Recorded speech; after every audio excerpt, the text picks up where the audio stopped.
إن الحمد لله نحمده ونستعينه ونستغفره ونعوذ بالله من شرور أنفسنا ومن سيئات أعمالنا من يهد الله فلا مضل له ومن يضلله فلا هادي له أشهد أن لا إله إلا الله وحده لا شريك له وأشهد أن محمدا عبده ورسوله لا نبي بعد أما بعد رب اشرح لي صدري ويسر لي أمري واحلل عقدة من لساني يفقه قولي اللهم علمنا ما ينفعنا وارزقنا علوما تنفعنا في الدين والدنيا والآخرة اللهم زدنا علما وارزقنا فهما اللهم إنا نعوذ بك من علم لا ينفع ومن قلب لا يخشع ومن دعاء لا يسمع رضينا بالله ربا وبالإسلام دينا وبمحمد نبيا ورسولا معاشر المسلمين Bapak Ibu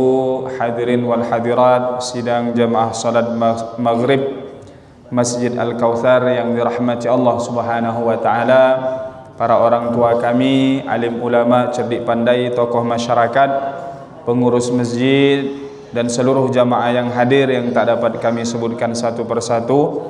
InsyaAllah mudah-mudahan kita semua senantiasa berada dalam lindungan dan naungan dari Allah Subhanahu wa taala. Amin ya rabbal alamin.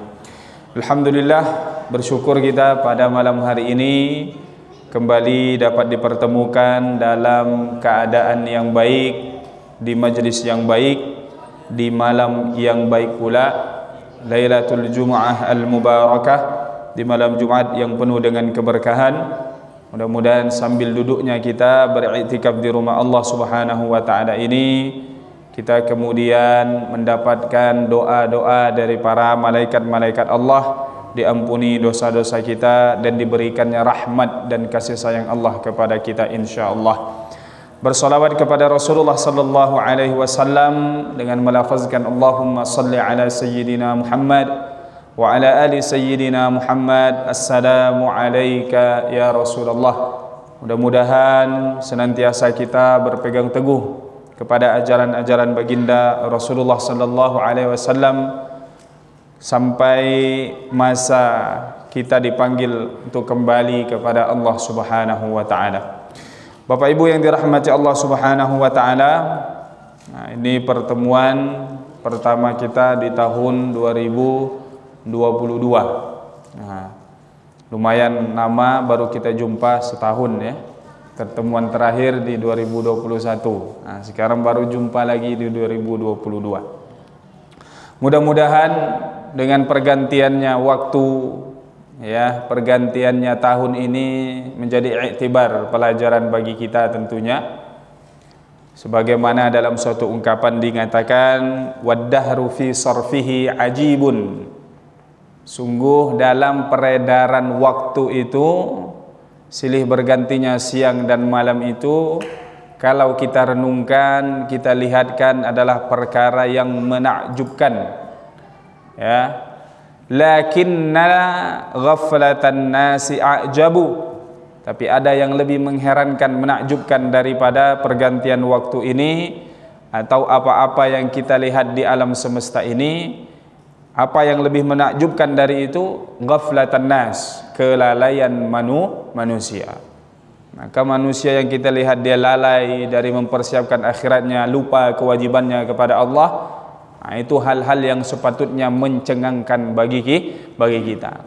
Maka selayaknya pergantian tahun ini harusnya diisi dengan mendekatkan diri kepada Allah Subhanahu wa taala, bukan justru berbuat hal-hal yang dilarang oleh Allah Subhanahu wa taala.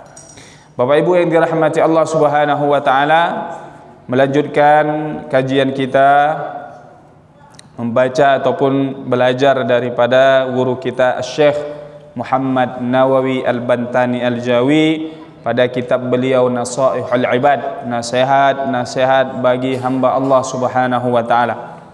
Sampai kita sudah di nasihat atau untaian makalah, ungkapan di yang ke-22, Al-Maqalatu Ats-Tsaniyata wal 'Ishrun, ungkapan ataupun kutipan nasihat yang ke-22. Qila, dikatakan, maknanya tidak diketahui sumber makna ataupun sumber ungkapan ini yang pertama kali, namun masyhur, ya, sering terulang-ulang ataupun beredar di kalangan para salafun salih, para ulama-ulama kita terdahulu. Apa untayan hikmah nasihat yang disampaikan? Man kana bit ta'ati 'indallahi qariba kayana bainan nasi ghariba. Man kana bit ta'ati 'indallahi qariba kana bainan nasi ghariba. Siapa-siapa saja di antara kita ini yang kemudian dengan ketaatan-ketaatan yang dilakukannya dia mendekatkan diri kepada Allah Subhanahu wa taala, ataupun orang yang taat ini pasti dia dekat dengan Allah Subhanahu wa taala. Karena tak mungkin dia taat kalau dia tidak mengingat Allah Subhanahu wa taala. Nah, kalau kita sering mengingat sesuatu, berarti kita dekat dengan orang tersebut. Nah, kita siapa yang sering kita ingat, berarti itu yang kita jadikan orang yang dekat dalam kehidupan kita. Dan Allah Subhanahu wa taala dekat dengan kita. Tetapi kita yang terkadang membuat jarak dengan Allah Subhanahu wa taala. Apa kata Allah Subhanahu wa taala dalam Al-Qur'an? Wa idza sa'alaka 'ibadi 'anni fa inni qarib. Wahai Muhammad, ya, kalau hamba-hambaku bertanya kepadamu tentangku, maka katakanlah aku itu dekat. Nah, tentu kita memaknai dekat di sini tidaklah seperti jarak yang kita ketahui. Dekatnya saya dengan botol air minum ini tidak. Kenapa?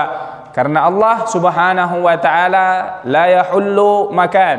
Allah tidak bertempat, tidak menunjuk pada suatu arah. Nah, maka dekat di sini tidak bisa kita maknai secara harfiah, secara makna letterleknya, ya. Qarib, ujibu da'watad da'i idza da'ani. Aku menjawab, aku mengijabah doa-doa orang ataupun permintaan orang yang meminta kepadaku, kata Allah Subhanahu wa taala. Maka Allah dekat dengan kita, tapi kita yang kemudian menjauh dari Allah Subhanahu wa taala. Bagaimana kita menjauh dari Allah? Ya, dengan maksiat-maksiat yang kita lakukan. Maka itu jarak kita dengan Allah. Siapa yang melakukan ketaatan, kemudian dia adalah orang-orang yang dekat dengan Allah, maka dia di antara manusia menjadi asing. Maknanya apa? Ya, kalau berkumpul di keramaian, ya, kalau sibuk berurusan dengan sesama manusia atau dan lain sebagainya, maka dia merasa asing. Kenapa? Karena dia lebih senang, ya, selalu dekat dengan Allah Subhanahu wa taala. Maka dengan sesama manusia, nah, dia merasa menjadi asing. Banyak makna yang terkandung di dalam sini, dalam untaian ataupun kutipan nasihat ini. Bisa makna lain, orang-orang yang dekat dengan Allah, maka mereka tidak akan banyak menyampaikan hajatnya kepada sesama manusia. Nah, kalau dia merasa asing, kita biasa minta tolong kepada siapa? Orang yang kita kenal. Karena tak mungkin tiba-tiba di jalan ada orang lewat, kita tahan, Mbak, minta tolong ini dan lain sebagainya. Siapa kita itu kan, tak kenal dengan orang tersebut. Maka ini diantara makna juga yang bisa kita petik. Kalau kita dekat dengan Allah, maka pastilah hajat-hajat kita, keinginan-keinginan ini banyak kita sampaikan hanya kepada Allah Subhanahu wa taala. Hidup kita hanya kita gantungkan kepada Allah Subhanahu wa taala. Karena banyak berharap pada manusia akan banyak kecewanya. Tapi kalau kepada Allah, insyaallah kita yakin Allah Subhanahu wa taala adalah zat yang paling bisa, paling berkemungkinan besar untuk menolong kita menyelesaikan hajat-hajat hidup kita. Banyak sejarah sudah menceritakan kepada kita para nabi dan rasul yang menjadi iktibar bagi pelajaran ataupun menjadi pelajaran kita dalam kehidupan sehari-hari. Mana yang tak mungkin dalam logika kita, mustahil bagi manusia, tapi tak mustahil bagi Allah Subhanahu wa taala. Maka inilah maknanya, orang yang dekat dengan Allah Subhanahu wa taala, dia tidak ada urusan, maknanya tak pengaruh hidupnya ini dengan kondisi ataupun dengan orang-orang yang hidup di sekitarnya. Kalau bahasa yang sering kita dapatkan itu, di antara falsafah hidup itu menjadi seperti ikan hidup. Ikan hidup ini apa? Dia tinggal misalnya di laut, ikan laut. Laut ini rasa airnya apa? Asin. Tapi ikan hidup itu tidak asin. Nah, maka jangan jadi ikan yang sudah mati. Ikan yang sudah mati dia diasinkan jadi asin. Dikasih apa namanya, dibumbui, jadi dia asam pedas. Digoreng dan lain sebagainya, dia mudah, artinya terpengaruh oleh kondisi yang dihadapinya. Tapi kita jangan menjadi orang seperti itu. Kita harus punya pendirian teguh, keyakinan kita kepada Allah Subhanahu wa taala, tak mudah terombang-ambing oleh zaman. Ay man ista'nasa bi ishtighali ta'atillah sara mustawhishan 'anil nas. Nah, ini siapa yang kemudian banyak lebih memilih untuk mendekatkan diri kepada Allah Subhanahu wa taala, maka dia merasa hina ketika berada di antara para sesama manusia, karena dia merasa yang terbaik waktu yang dimilikinya adalah ketika membuat komunikasi dan koneksi dengan Allah Subhanahu wa taala. Nah, ini nasihat yang ke-22 dari kitab yang kita baca. Kemudian al-maqalah ats-tsalitsah wal 'ashrun. Makalah ataupun untayan nasihat yang ke-23, qila, juga dikatakan harakatut ta'ati dalilul ma'rifah. Gerak-gerik kita dalam ketaatan ini sebagai tanda kita ma'rifat. Ma'rifat ini apa? Mengenal. Kalau orang kalau ada mau nikah, dia ta'aruf, biar kenal. Nah, siapa yang patut kita kenal terlebih dahulu dalam hidup kita ini? Ya tentu ma'rifatullah, mengenal Allah Subhanahu wa ta'ala. Maka siapa yang gerak-geriknya dalam hidupnya itu nampak ketaatannya, kakinya melangkah ke rumah Allah, tangannya kemudian membantu orang lain, lisannya kemudian bergerak berzikir, menyebut nama Allah, bersalawat kepada Rasulullah sallallahu alaihi wasallam, berarti orang yang gerak-geriknya seperti ini menjauhi tempat maksiat, maka tanda dia itu sudah mengenal Allah Subhanahu wa taala. Maka dalam satu ungkapan juga dikatakan, orang yang paling mengenal Allah akhsya'uhum lillah. Orang yang paling mengenal Allah adalah mereka yang paling takut kepada Allah Subhanahu wa taala. Innama yakhsyallaha min ibadihi al-ulama. Sesungguhnya orang yang paling takut kepada Allah adalah para ulama, karena mereka kenal dengan Allah Subhanahu wa taala. Maka siapa yang nampak gerak-geriknya bentuk ketaatan, baca Al-Quran, zikir dan lain sebagainya, berarti tanda bahwasannya dia itu sudah ma'rifat, sudah mengenal Allah. Nah, tingkatan kita mengenal Allah ini tentu berbeda-beda, tergantung bagaimana kuatnya hubungan kita dengan Allah Subhanahu wa taala. Namun minim-minim cara kita untuk mengenal Allah, yaitu yang kita diajarkan dulu, bagaimana mengenal sifat Allah yang 20. Sifat wajibnya, sifat mustahil, dan kemudian sifat jaiz. Yang kalau dihitung-hitung jadinya 50. Kenapa? Sifat wajibnya ada 20. Sifat mustahil yang bertentangan dengan yang 20. Nah, 20 tambah 20, 40. Nah, kemudian sifat jaiz bagi Allah. Selanjutnya nanti kita kenal juga sifat wajib bagi para rasul, sifat mustahilnya dan sifat jaiznya. Kalau dihitung-hitung kurang lebih ada minimal mengenal sifat 50. Ini ada kitab yang ditulis oleh guru kita, Kiai Haji Muhammad Idrus Ramli. Ini bisa didapatkan, ada di toko-toko buku terdekat, insyaallah. Ini mengenal sifat 50 sifat Allah, sifat Nabi dan Rasul Allah Subhanahu wa taala. Insyaallah dengan mengenal ini sifat-sifat Allah, wujud, qidam, baqa dan seterusnya, ini sudah menguatkan akidah kita kepada Allah Subhanahu wa taala. Kama anna harakatal jismi dalilul hayati. Sebagaimana gerakan tubuh kita ini tanda kalau kita ini masih hidup. Maknanya apa? Orang dikatakan hidup yang sesungguhnya ketika orang itu memanfaatkan hidupnya untuk ketaatan kepada Allah Subhanahu wa taala. Nah, kalau hidupnya sudah tidak taat kepada Allah, hari-harinya hanya dilakukan, diisi dengan kemaksiatan, ya dihitung orang itu dia sama sudah tidak hidup lagi. Maka seorang ulama Mesir, Syekh Muhammad Mutawalli Sya'rawi rahimahullahu taala, beliau pernah mengatakan suatu ungkapan, mengatakan bahwasanya musibah terbesar yang menimpa seorang manusia itu bukanlah kematian.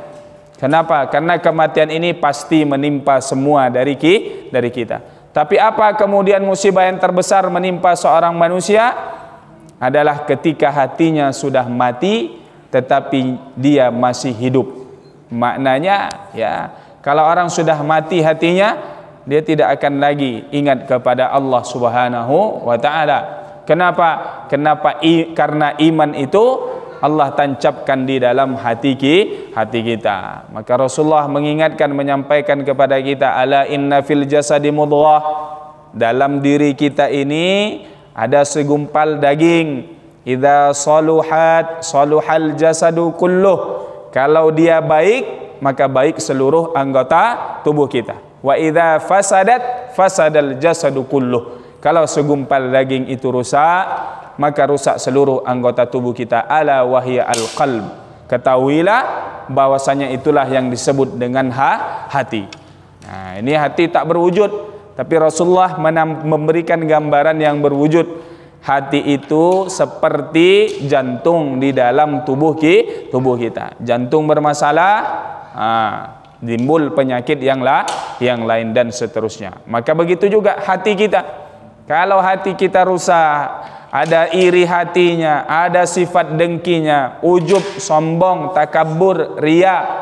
Nah, kalau kena penyakit hati seperti ini, ya alamat ya sifatnya hidupnya bermasalah di dunia, terlebih-lebih di akhirat nantinya. Maka ini Bapak Ibu yang dirahmati Allah Subhanahu wa taala, kutipan nasihat yang kedua yang kita baca pada malam hari ini, yang urutannya dalam kitab ini yang ke-23 menjelaskan kepada kita bahwasanya gerakan ataupun bentuk ketaatan seseorang menunjukkan dia ma'rifat, mengenal Allah Subhanahu wa taala. Semakin taat dia, semakin banyak waktu yang dihabiskan untuk menambah amal kebajikannya, untuk tabungan akhiratnya, maka maknanya dia lebih semakin ma'rifat juga kepada Allah Subhanahu wa taala. Kenapa? Ya diumpamakan dengan jasad kita. Kalau bergerak berarti tanda ada kehidupan. Begitu juga kalau kita melakukan ketaatan, ada iman di dalam diri kita. Wal makna, nah ini makna yang dimaksudkan, inna ityanal abdi at-ta'ata lillahi ta'ala alamatun ala ma'rifatihi lillah. Kalau seorang hamba mendatangkan ataupun membuat suatu ketaatan kepada Allah Subhanahu wa taala, tanda dia mengenal Allah. Fa idza kasratit ta'ah, kalau banyak ketaatannya, kasratil ma'rifah, berarti banyak pula pengetahuannya, mengenalnya, ma'rifatnya kepada Allah Subhanahu wa taala. Sebaliknya, wa idza qallat, kalau sedikit ketaatannya, berarti sedikit pula dia mengenal Allah. Li'anna zahira mir'atul batin, karena yang zahir, yang tampak ini cerminan bagi yang tidak tampak. Kalau istilah lain yang sering kita dengar, teko itu tidak mengeluarkan kecuali apa yang diisikan di dalamnya. Kita taruh teh di dalamnya, kita tuangkan, maka yang keluar teh.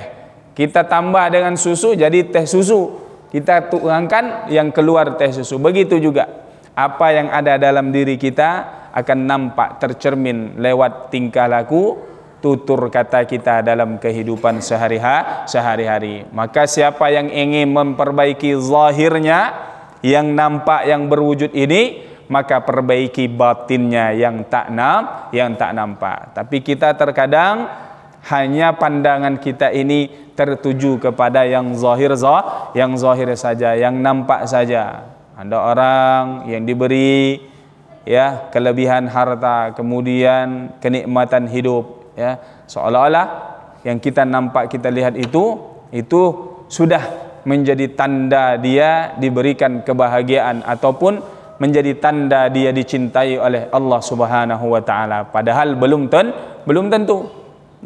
Rasulullah duduk dengan para sahabat, ada orang lewat. Rasulullah menyatakan, bertanya kepada para sahabat, lihat bagaimana orang yang lewat ini. Wah, dari tampilannya, orang-orang kemudian sahabat menyampaikan, oh ini Rasulullah, kalau dia berbicara pasti orang mendengarkan tutur katanya. Kalau ada orang kalau dia orang minta tolong kepadanya, pasti bisa dia menolongnya.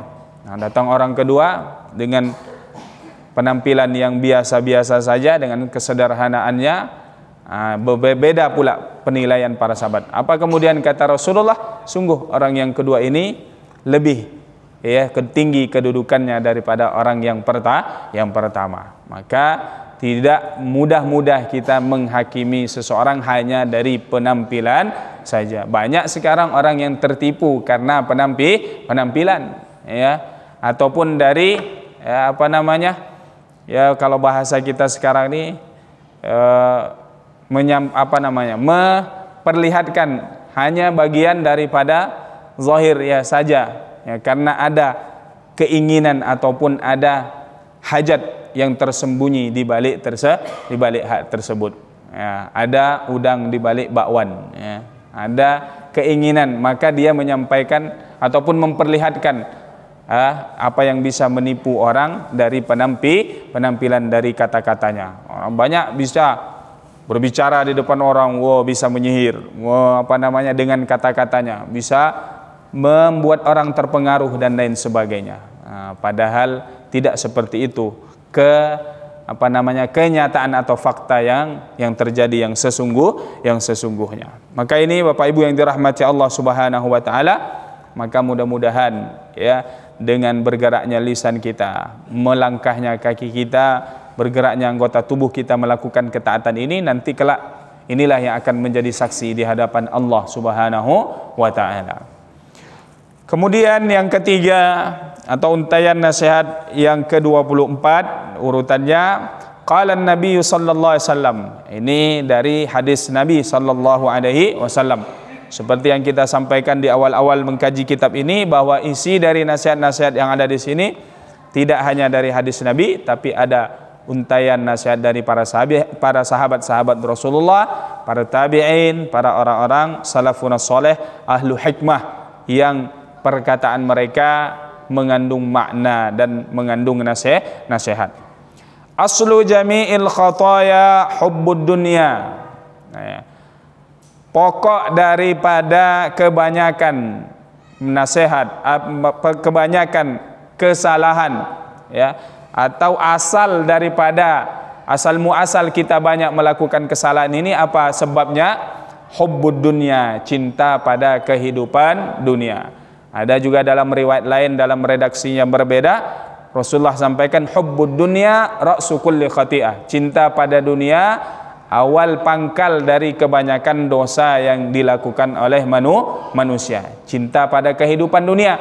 Dan ini yang banyak menimpa umat Islam saat sekarang ini. Jumlah kita banyak, tetapi mudah kita untuk dipecah belah, mudah kita untuk diadu domba.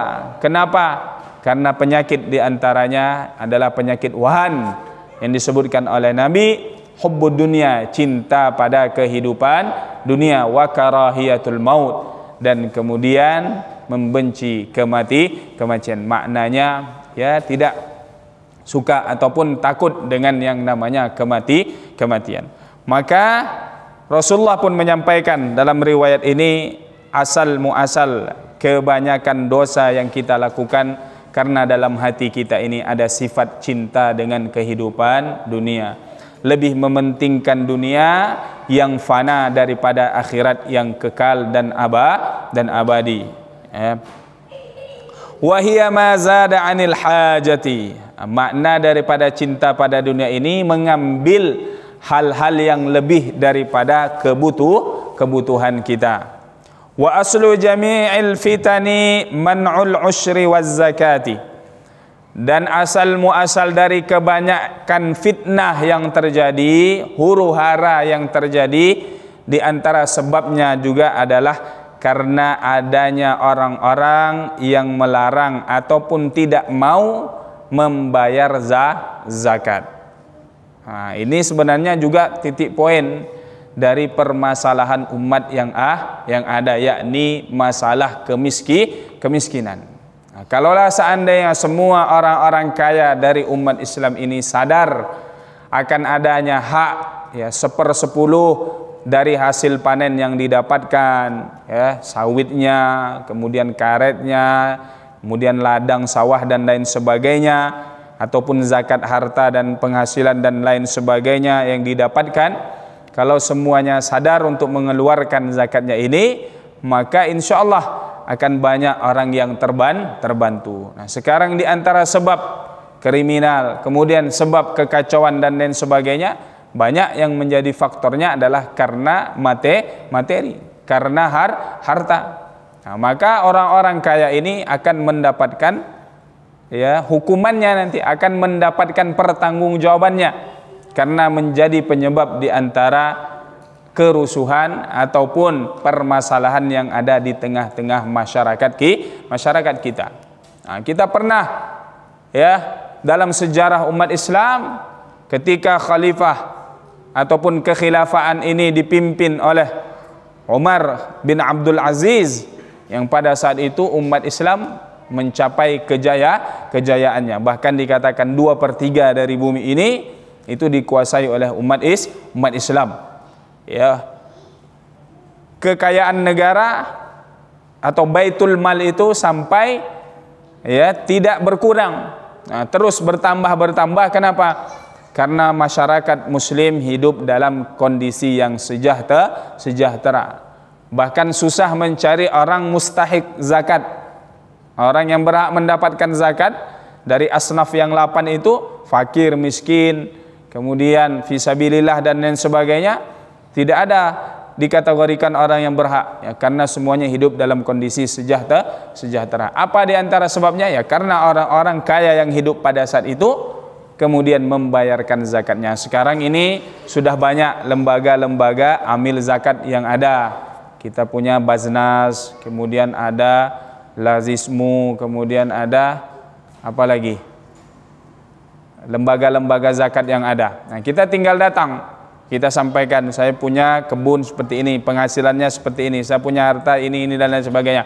Nah, mereka yang nantinya akan menyampaikan kepada kita berapa zakat yang harus kita keluarkan. Nah, ini memang cobaan ya, ataupun tantangan bagi orang-orang kaya.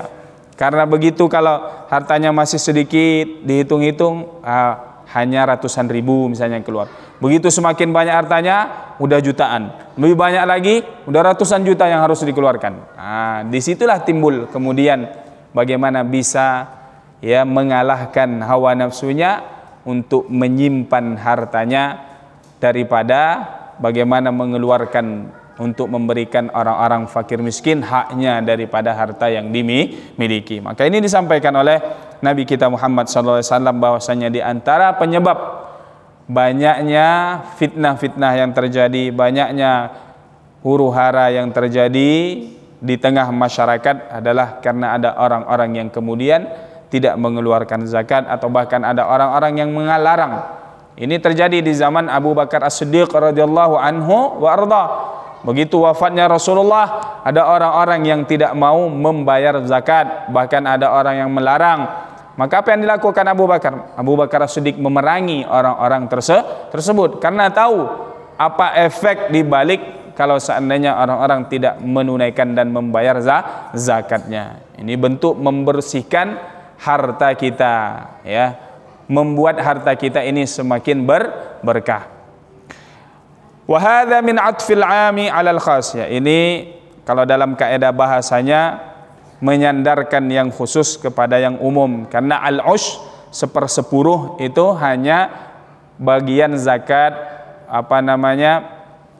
dari pertanian atau dari hasil panen. Nah, kalau pertanian kita dari perayarannya ataupun yang mengairi sawah kita atau kebun kita dari air hujan, maka 1/10 ataupun 10% dikeluarkan zakatnya.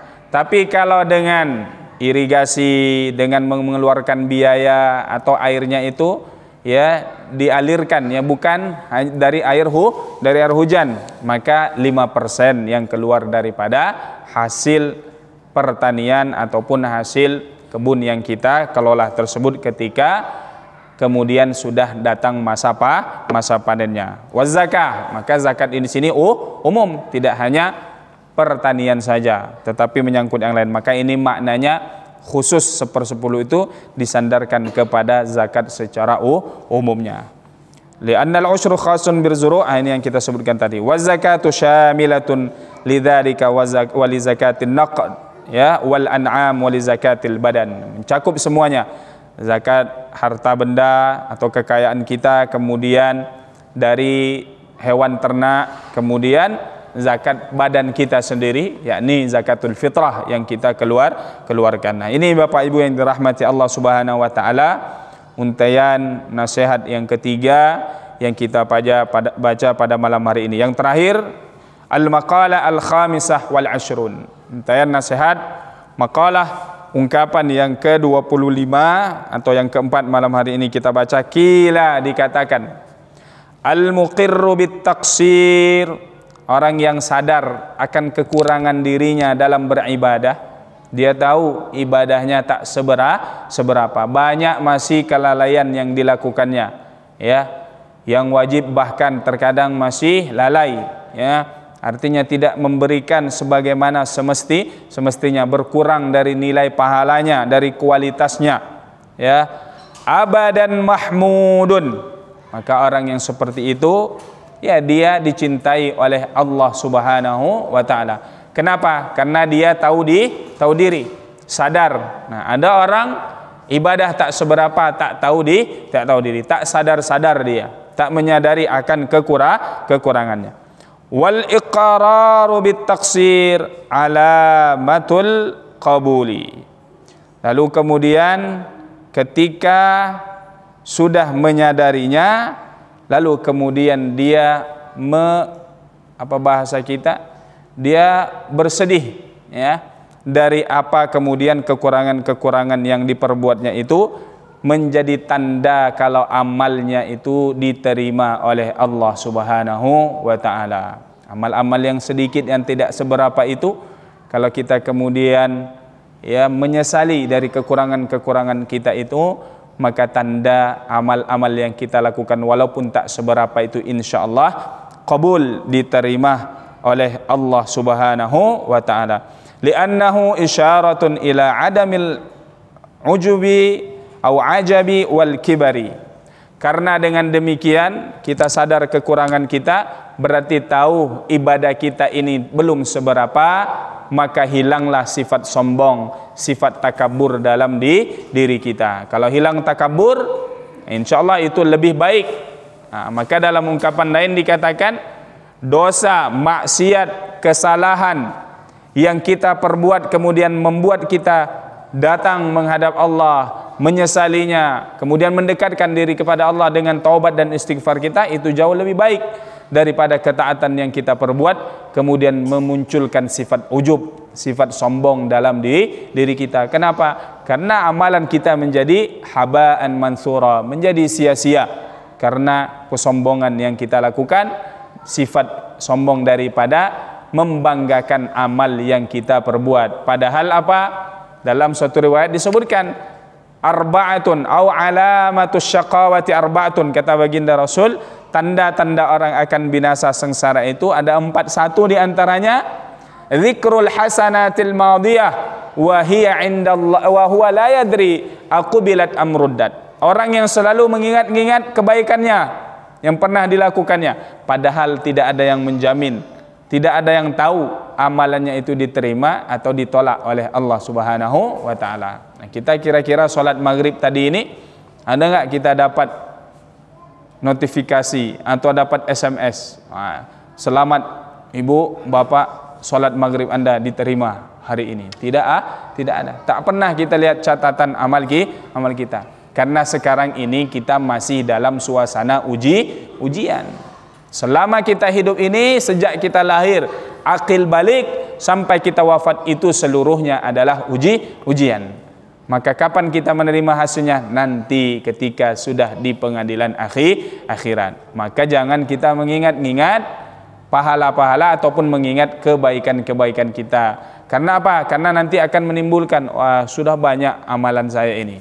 Padahal tidak ada jaminan diterima amalan kita itu, atau justru sebaliknya akan ditolak. Maka kalau ingin bahagia, ingin nanti mendapatkan kesenangan, maka selalulah ingat justru dosa-dosa kita. Lupakan kebaikan kita agar kita selalu merasa belum ada kebaikan yang kita lakukan.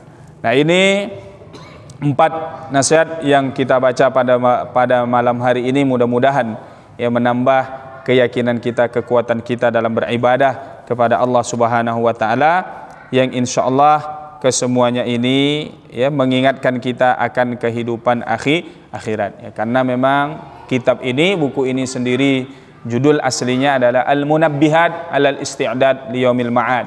Peringatan dalam rangka mempersiapkan diri menghadapi hari perjanjian kita dengan Allah Subhanahu wa ta'ala, yakni kehidupan akhirat.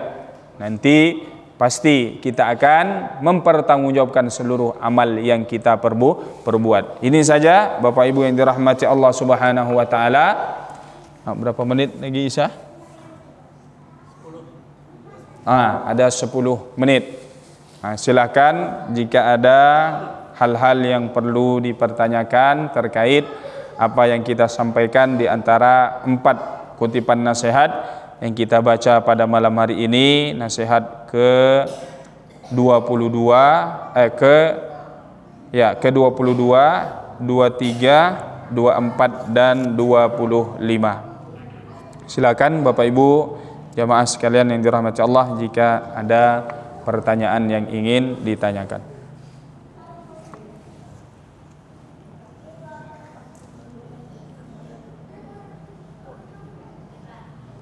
Ya, silahkan Bu.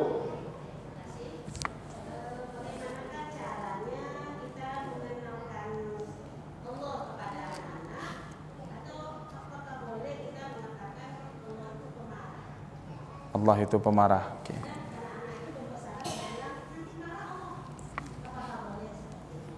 Baik, pertanyaan yang bagus, Masya Allah ya. Baik, jadi kita menemukan ya sifat-sifat yang Allah sifatkan pada diri Allah Subhanahu wa taala di dalam Al-Qur'an. Contoh di antara yang mungkin bagi kita mengandung konotasi yang tidak baik. Ya. Apa contohnya? Wallahu khairul makirin, ya. Allah sebaik-baik tipu daya, ya. Berarti kan orang bertipu daya ini kan tidak baik. Tetapi tentunya bukan makna ya seperti itu yang sesuai dengan Allah Subhanahu wa taala. Jadi rumusnya kita, kalau ada sifat-sifat yang kemudian disandarkan kepada Allah ini, maka kita pertama tanzih, ya kita bersihkan, kita sucikan Allah Subhanahu wa taala dari sifat-sifat kekurangan.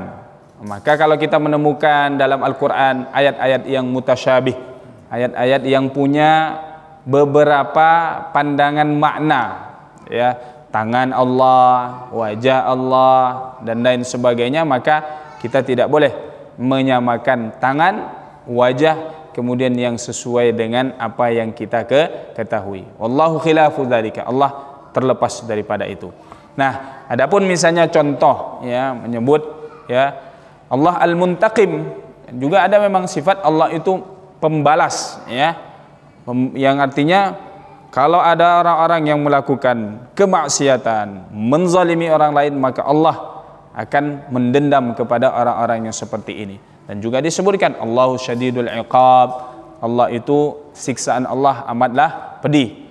Nah, maka tentunya yang pertama harus kita yakini bahwasanya Allah bukanlah sifat-sifat ini bukan bermakna sifat buruk seperti yang kita ketahui sesama kita. Karena Allah bersih suci daripada sifat hal tersebut. Nah, adapun sifat nanti Allah marah. Nah, nanti Allah marah, tentu makna di situ kita tidak memaknai Allah itu pemarah ya. Cuman kita mungkin cara mengingatkan ke anak ya, Allah marah ya kepada orang-orang yang melakukan kezaliman seperti ini. Allah tidak suka kepada orang-orang anak yang tidak mendengarkan orang tuanya dan lain sebagainya. Tidak jadi masalah ya. Nanti seiring dengan perjalanan anak itu ya kita itu tadi intinya kita ingatkan atau kita ajarkan tentang sifat-sifat Allah Subhanahu wa taala. Yang 20 itu insyaallah sudah mewakili sifat-sifat Allah yang lainnya yang banyak, itu tentu banyak ya sifat yang dimiliki oleh Allah. Seluruh pokoknya sifatul kamal, sifat kesempurnaan hanyalah milik Allah Subhanahu wa taala. Jika tidak jadi masalah, nanti Allah marah ya. Tentunya tidak seperti makna marah ya, marahnya kita ya kan. Karena kalau marahnya kita ini ada marahnya yang bukan pada tempatnya. Intinya marah saja. Nah, marah ini datangnya kalau kita manusia ya datangnya dari setan. Nah, maka kalau kita marah itu di antara cara menghilangkan marah kita bawa berwudu. Karena setan itu dari api ya, kemudian cara memadamkannya adalah dengan air. Wallahu alam. Silakan jika ada pertanyaan yang lain.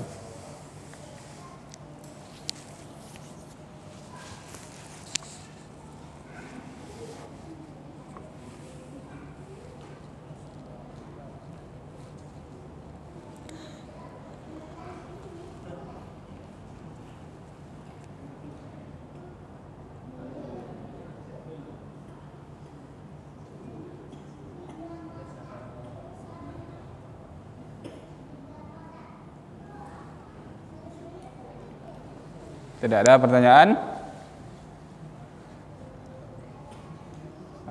Mungkin tidak mau bertanya di sini, di balik layar boleh juga nanti ya. Mungkin ada hal-hal yang apa gitu, agak rahasia ya.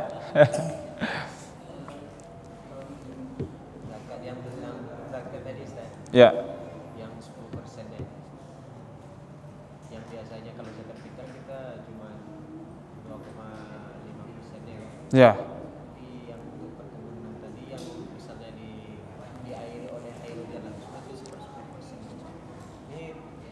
Baru soalnya, jadi bisa diperdalam lebih sedikit lagi gitu Ustaz. Oh ya, jadi memang zakat ini pembahasannya khusus ya. Nah, dalam kitab-kitab fikih itu memang ada kitabuz zakah, kitab tentang zakat ini. Nah, yang punya pakarnya ini Ustaz Asbullah ada yang di sini. Si Ustaz Asbullah itu beliau memang spesifik pendalaman ilmunya tentang fikih dan diantaranya tentang zakat ini. Jadi 10% itu ya memang dari hasil perkebunan atau pertanian kita. Jadi kalau hasil pertanian ini bukan tak ada namanya haul ya, tak ada namanya haul, tetapi apa namanya dia setiap kapan itu panen. Nah, itu nisab kalau tidak salah ada batasannya. Berapa dia dapat dari hasil panen itu ada takarannya. Berapa dia ditakarkan disandingkan nanti kepada emas. Sampai berapa gram emas sama dengan itunya apa namanya mencapai nisabnya. Nah, kalau sampai maka dikeluarkan 10%. Itu kalau dia hanya dari mengandalkan air hujan. Ada di beberapa tempat yang perairannya itu bahasa kita dengan irigasi ya. Nah, itu mengeluarkan biaya. Maka kalau yang mengeluarkan biaya ini, agama kita memberikan pun keringanan. Maka yang dikeluarkan hanya 5% saja. Nah, itu kalau sampai nisabnya. Saya lupa ini nisab zakat pertanian, hasil pertanian ini berapa. Tapi dia tidak melihat pada haul. Kalau haul ini kan setahun, ya. Misalnya kambing, berapa jumlahnya dalam 1 tahun, mencapai dia jumlah ketentuan nisabnya sampai setahun. Seperti emas juga disimpan sampai dia haulnya setahun dan sampai kepada nisabnya, maka dikeluarkan zakatnya. Kalau pertanian ini kapan panennya, kapan panennya sampai nisabnya, maka dikeluarkan 10% atau 5% dari hasil yang didapatkannya itu, bergantung pada tadi kapan 10%, kapan 5%-nya itu. Wallahu a'lam bishawab. Baik, itu saja mungkin pertemuan kita pada malam hari ini. Wallahu a'lam bishawab. Apa-apa yang benar datangnya dari Allah, yang salah dari kami sendiri. Terkait masalah zakat itu tadi, penegasan nanti silakan dikonfirmasi dengan Ustadz Hasbullah yang beliau mengisi di sini, nanti bisa ditanyakan kembali. Saya pun kalau ada jamaah bertanya, saya sambungkan ke Ustadz Hasbullah yang lebih pakarnya lagi ya. Wallahu a'lam bishawab. Sekali lagi, wal afu minkum, mohon maaf atas segala kekurangan dan kekhilafan. Wassalamualaikum warahmatullahi wabarakatuh.